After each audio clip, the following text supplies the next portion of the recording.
दोस्तों, क्या आप भी ऐसा सोचते हैं कि म्यूचुअल फंड में वोलेटिलिटी होती है और बहुत रिस्क होता है और म्यूचुअल फंड में हमें सिर्फ लॉन्ग टर्म के लिए ही इन्वेस्टमेंट करना चाहिए और शॉर्ट टर्म के लिए या मीडियम टर्म के लिए आप सिर्फ फिक्स्ड डिपॉजिट्स में ही इन्वेस्टमेंट करते हैं। तो दोस्तों, आज की इस वीडियो में आपको म्यूचुअल फंड की डेब्ट कैटेगरी के बारे में बताने वाला हूं, जिसमें हम जानेंगे कि कैसे हम इन फंड्स में इन्वेस्ट करके एफडी से ज़्यादा रिटर्न जनरेट कर सकते हैं। क्योंकि जब आप फिक्स्ड डिपॉजिट में इन्वेस्ट करते हैं और आपका यदि इंटरेस्ट इनकम 50,000 से ऊपर है तो आपको 10% का टीडीएस देना होता है।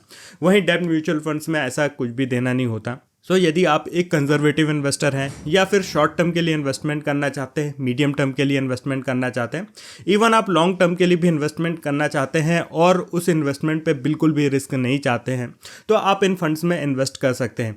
भले ही आपको महीने 2 महीने के लिए इन्वेस्ट करना हो या फिर साल 2 साल बाद आपका कोई फॉरेन वेकेशन का प्लानिंग है, उसके लिए आपको पैसा इकट्ठा करना है, या फिर 2 3 4 साल बाद आपके घर में कोई मैरिज फंक्शन है, उसके लिए आपको पैसा जमा करना है, होम लोन के डाउन पेमेंट के लिए जमा करना है, तो उनके लिए आप इन फंड्स का यूज़ कर सकते हैं। इनमें आपको बहुत सारे सिस्टमेटिक ऑप्शंस मिलते हैं, जैसे कि SIP, SWP, STP। तो दोस्तों, आज की इस वीडियो में मैं आपको ऐसी 7 कैटेगरीज के बारे में बताने वाला हूं जिनमें आप लीनियर रिटर्न एक्सपेक्ट कर सकते हैं। इनमें कोई भी वोलेटिलिटी नहीं होगी और इनमें आप मीडियम टू लॉन्ग टर्म के लिए भी इन्वेस्टमेंट कर सकते हैं।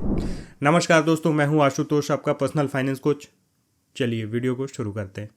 जिन स्कीम्स को आज हम डिस्कस करने वाले हैं उनमें liquid fund, ultra short term fund, banking and PSU fund, corporate bond fund, arbitrage fund and conservative hybrid fund. दोस्तों, किसी भी डेब्ट म्यूचुअल फंड की स्कीम्स को सेलेक्ट करने के लिए सबसे ज़रूरी है कि हम एटलीस्ट इन 4 पैरामीटर्स को समझें, जिनमें है asset under management, average yield to maturity, average maturity and modified duration. यदि हम इन 4 पैरामीटर्स को समझते हैं तो हम किसी भी एक अच्छी डेब्ट म्यूचुअल फंड की स्कीम को सेलेक्ट कर सकते हैं। दोस्तों, कोई भी डेब्ट फंड जो होता है डेब्ट इंस्ट्रूमेंट में इन्वेस्ट करता है। डेब्ट इंस्ट्रूमेंट ऐसे इंस्ट्रूमेंट होते हैं जिनमें जो इशूअर होता है वो इन इंस्ट्रूमेंट के थ्रू पैसा रेज करता है और बदले में उन्हें एक फिक्स्ड इंटरेस्ट की पेमेंट करता है। तो ये जो इशूअर होता है वो कोई भी हो सकता है, central government, state government, municipal corporation, banks, companies, कोई भी हो सकता है जो कि इन इंस्ट्रूमेंट को इशू करके पैसा रेज करते हैं। ये जो इंस्ट्रूमेंट है कई टाइप के होते हैं, जैसे कि treasury bills, certificate of deposits, commercial papers, bonds etcetera. जो अलग अलग इंस्ट्रूमेंट्स होते हैं उनकी मैच्योरिटी अलग अलग होती है और उनका इंटरेस्ट का पेमेंट भी अलग अलग होता है। दोस्तों, जो डेब्ट फंड होते हैं अलग अलग बहुत सारी सिक्योरिटीज़ में इन्वेस्ट करते हैं इन डेब्ट कैटेगरी की। किसी म्यूचुअल फंड की एवरेज मैच्योरिटी का मतलब यह होता है कि उस फंड ने जितनी भी सिक्योरिटीज़ में इन्वेस्ट किया है उनकी अलग अलग जो मैच्योरिटी है उसका एक एवरेज। दोस्तों, जब भी हम किसी डेब्ट कैटेगरी के म्यूचुअल फंड में इन्वेस्टमेंट करते हैं तो हम ऐसे म्यूचुअल फंड को सेलेक्ट करते हैं जो कि उस पर्टिकुलर कैटेगरी में उसकी एवरेज मैच्योरिटी कम से कम हो।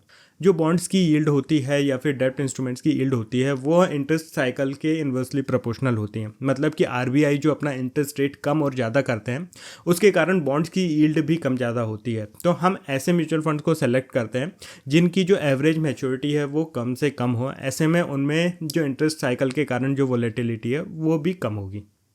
नेक्स्ट इंपॉर्टेंट पैरामीटर है एवरेज YTM या फिर यील्ड टू मैच्योरिटी। दोस्तों, इसका मतलब यह है कि यदि हम किसी म्यूचुअल फंड को उसकी एवरेज मैच्योरिटी तक होल्ड करते हैं तो हमें उस फंड के एवरेज यील्ड टू मैच्योरिटी के बराबर ही रिटर्न मिलते हैं। तो हमें उस फंड के एवरेज YTM के जैसे ही रिटर्न हमें मिल सकते हैं। दोस्तों, जब भी हम किसी डेब्ट म्यूचुअल फंड में इन्वेस्ट करते हैं तो हम उनके पास्ट रिटर्न को देखकर इन्वेस्ट नहीं कर सकते, क्योंकि इनके जो रिटर्न होते हैं बहुत ही ज़्यादा अफेक्ट होते हैं इंटरेस्ट रेट के चेंज होने पे। ऐसे में YTM एक बहुत ही अच्छा टूल होता है जिसे देखकर हम ये चेक कर सकते हैं कि इस फंड में हमें कितने रिटर्न मिल सकते हैं। तो यदि आप डेब्ट म्यूचुअल फंड में इन्वेस्ट कर रहे हैं और आप यदि उस फंड को उसकी एवरेज मैच्योरिटी के बराबर होल्ड करते हैं तो आपके रिटर्न एवरेज YTM के आसपास ही होंगे। दोस्तों, जो डेब्ट म्यूचुअल फंड होते हैं वो हाईली सेंसिटिव होते हैं इंटरेस्ट रेट चेंज में। यदि RBI अपना इंटरेस्ट रेट इंक्रीज़ करते हैं तो बॉन्ड्स का यील्ड कम हो जाता है और यदि RBI अपना इंटरेस्ट रेट कम करते हैं तो बॉन्ड का यील्ड बढ़ जाता है। ऐसे में डेब्ट म्यूचुअल फंड के रिटर्न्स में भी इसका इफेक्ट पड़ता है।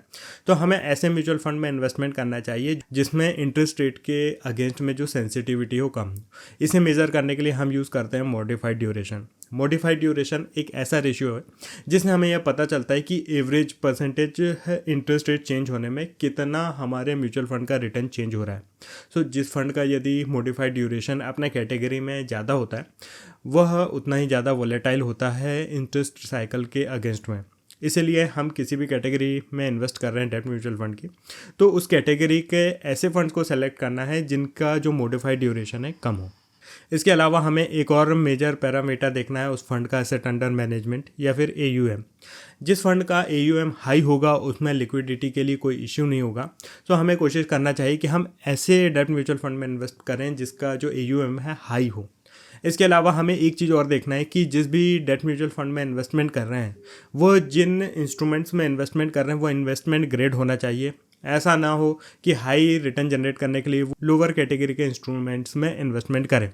सो हमें यह भी चेक करना है कि जो डेप्ट कैटेगरी में हम इन्वेस्ट कर रहे हैं उसके पोर्टफोलियो में AAA रेटेड या फिर उससे ऊपर कैटेगरी के जो इंस्ट्रूमेंट्स हैं वो शामिल हों। दोस्तों जो पहली कैटेगरी है इन्वेस्टमेंट की वो है मनी मार्केट फंड। दोस्तों ये बहुत ही highly safe and liquid funds होते हैं जो कि बहुत ही लिक्विड और शॉर्ट टर्म डेट इंस्ट्रूमेंट्स में इन्वेस्टमेंट करते हैं जिनकी मैच्योरिटी भी 90 डेज से कम होती है।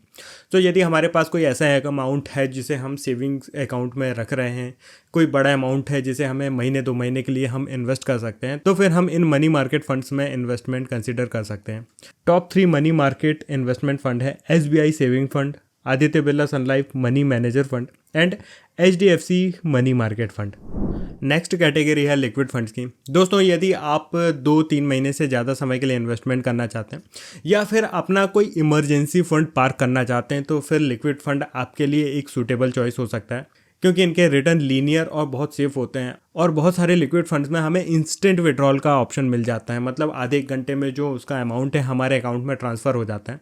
तो अपने इमरजेंसी फंड को पार्क करने के लिए तो लिक्विड फंड एक आइडियल फंड है। उसके अलावा भी यदि हमारा कोई शॉर्ट टर्म अमाउंट है जो हमारे सेविंग अकाउंट में पड़ा हुआ है तो उसे हम लिक्विड फंड में इन्वेस्ट कर सकते हैं। टॉप 3 लिक्विड फंड्स हैं SBI liquid fund, HDFC liquid fund and ICICI prudential liquid fund. दोस्तों यदि आप 2-3 महीने से ज़्यादा समय के लिए इन्वेस्टमेंट करना चाहते हैं लेकिन 1 से 2 साल तक ही इन्वेस्टमेंट करना चाहते हैं तो ऐसे में आप अल्ट्रा शॉर्ट टर्म फंड्स में इन्वेस्टमेंट कर सकते हैं। यह भी सिक्योर फंड्स होते हैं, इनके रिटर्न भी बहुत लीनियर होते हैं। यह भी हाई ग्रेड बॉन्ड्स में और इंस्ट्रूमेंट्स में इन्वेस्टमेंट करते हैं और इनमें आपको आपके सेविंग्स अकाउंट और इवन आपके फिक्स डिपॉजिट से भी ज़्यादा रिटर्न मिलने की जो प्रोबेबिलिटी होती है वो हाई होती है। Top 3 ultra short term funds हैं ICICI prudential ultra short term fund, Kotak savings fund and Aditya Birla sun life savings fund. Next category है बैंकिंग एंड PSU फंड्स की। यदि आप 1-2 साल से ज़्यादा समय के लिए इन्वेस्ट करना चाहते हैं, 3-4 साल 5 साल के लिए कोई अमाउंट फिक्स डिपॉजिट में डालना चाहते हैं तो उसकी जगह आप बैंकिंग एंड PSU फंड को सेलेक्ट कर सकते हैं। दोस्तों बैंकिंग एंड PSU फंड अपना जो इन्वेस्टमेंट है या अपनी एसेट्स है उन्हें बैंक्स और PSUs के इंस्ट्रूमेंट्स में इन्वेस्ट करते हैं, इसीलिए हाईली सिक्योर होते हैं। Top 3 banking and PSU funds हैं Bandhan banking and PSU debt fund, Axis banking and PSU debt fund and HSBC banking and PSU debt fund. Next category है कॉर्पोरेट बॉन्ड फंड की। दोस्तों corporate bond fund ऐसे fund होते हैं जो कि अपनी एसेट्स को जो कॉर्पोरेट कंपनीज होती हैं उनके डेट इंस्ट्रूमेंट्स में इन्वेस्ट करते हैं। दोस्तों ये जो कॉर्पोरेट बॉन्ड फंड होते हैं बैंकिंग एंड PSU फंड से रिलेटिवली हाई रिस्क होते हैं बट ये भी लीनियर रिटर्न देते हैं। यदि आप किसी अच्छे कॉर्पोरेट बॉन्ड फंड को सेलेक्ट करके उसमें इन्वेस्ट करते हैं तो आपको बैंकिंग एंड PSU फंड और फिक्स डिपॉजिट से भी अच्छे रिटर्न मिल सकते हैं, वो भी बिना ज़्यादा रिस्क के लिए। टॉप 3 कॉर्पोरेट बॉन्ड फंड हैं HDFC corporate bond fund, ICICI prudential corporate bond fund and SBI corporate bond fund. Next category है आर्बिट्रेज फंड की। आर्बिट्रेज फंड ऐसे फंड है जो कि इक्विटीज़ की आर्बिट्रेजिंग के थ्रू रिटर्न जनरेट करते हैं। आर्बिट्रेजिंग का मतलब यह है कि सेम सिक्योरिटी को एक मार्केट में बाय करते हैं और उसी सिक्योरिटी को दूसरे मार्केट में सेल करते हैं और उनका जो प्राइस डिफरेंस होता है उससे इनके रिटर्न जनरेट होते हैं। फॉर एग्जांपल किसी स्टॉक का प्राइस बॉम्बे स्टॉक एक्सचेंज में 100 रुपये है और सेम स्टॉक का प्राइस नेशनल स्टॉक एक्सचेंज में 105 रुपये है। तो ये क्या करते हैं, सेम टाइम पे बॉम्बे स्टॉक एक्सचेंज से 100 रुपये में खरीदेंगे और उसी टाइम पे नेशनल स्टॉक एक्सचेंज में 105 रुपये में बेच देंगे। ऐसे में जो 5 रुपये का रिस्क फ्री रिटर्न इन्होंने जनरेट किया है यही आर्बिट्रेजिंग होती है। दोस्तों आर्बिट्रेज फंड के जो रिटर्न्स होते हैं उन्हें हम लिक्विड फंड से कंपेयर कर सकते हैं।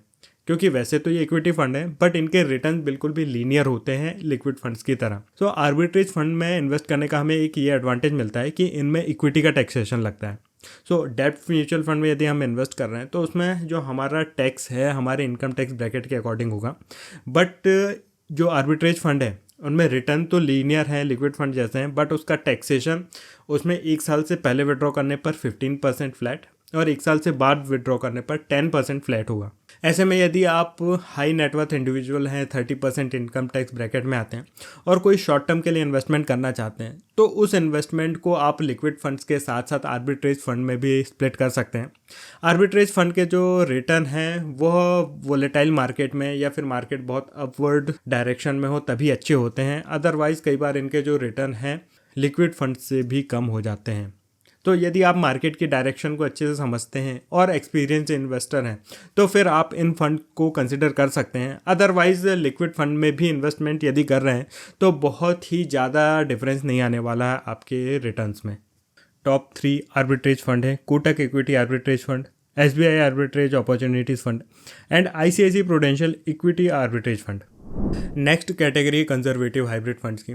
दोस्तों कंजर्वेटिव हाइब्रिड फंड ऐसे फंड होते हैं जो अपनी एसेट्स का 80 to 85% अमाउंट डेब्ट इंस्ट्रूमेंट्स में इन्वेस्ट करते हैं एंड रिमेनिंग पार्ट इक्विटीज़ में इन्वेस्ट करते हैं। तो दोस्तों इनका जो 80-85% अमाउंट है आपके पोर्टफोलियो को स्टेबिलिटी एंड लीनियर रिटर्न देता है। वहीं जो 10-15% का अमाउंट है जो ये इक्विटी में इन्वेस्ट करते हैं वो आपको 2-3% का अल्फा दे सकता है। ऐसे में यदि आप कंजर्वेटिव इन्वेस्टर हैं बट लॉन्ग टर्म के लिए इन्वेस्ट कर रहे हैं, जैसे कि आप यदि 5 साल 7 साल 10 साल वाला कोई FD करने वाले हैं, सो उससे बेटर है कि आप वह अमाउंट कंजर्वेटिव हाइब्रिड फंड्स में इन्वेस्ट करें। आपका अमाउंट भी सेव रहेगा और आपको अच्छे रिटर्न भी मिलेंगे। यदि आपके पास कोई लमसम अमाउंट है, रिटायरमेंट का अमाउंट है जिसे आप बैंक्स के स्कीम्स में इन्वेस्ट कर रहे हैं, तो उनके अगेंस्ट में आप कंजर्वेटिव हाइब्रिड फंड्स को सेलेक्ट कर सकते हैं। टॉप 3 कंजर्वेटिव हाइब्रिड फंड्स हैं SBI conservative hybrid fund, ICICI prudential regular saving fund and HDFC hybrid डेब्ट फंड। दोस्तों ये थी top 7 low risk mutual fund scheme. So यदि आप शॉर्ट टर्म से लेके मीडियम टर्म और लॉन्ग टर्म के लिए भी इन्वेस्ट कर रहे हैं तो सिर्फ FD में ही अपना इन्वेस्टमेंट ना करें। मैं ये नहीं कह रहा कि आप FD में बिल्कुल भी इन्वेस्टमेंट ना करें, बट अपने पोर्टफोलियो को थोड़ा डाइवर्सिफाई करें और डेब्ट म्यूचुअल फंड्स में भी इन्वेस्ट करें। पूरा complete investment equity mutual funds में ना करें। इन फंड से रिलेटेड यदि आपका कोई भी डाउट है तो आप नीचे कमेंट करके पूछ सकते हैं। आपको यदि वीडियो अच्छा लगा तो इसे लाइक ज़रूर करें, चैनल को सब्सक्राइब करें। दोस्तों यदि आप हमारे साथ इन्वेस्टमेंट करना चाहते हैं या अपना पोर्टफोलियो रिव्यू कराना चाहते हैं तो नीचे दिए नंबर पर व्हाट्सअप कर सकते हैं। आज की वीडियो में बस इतना ही, मिलते हैं नेक्स्ट वीडियो में। धन्यवाद।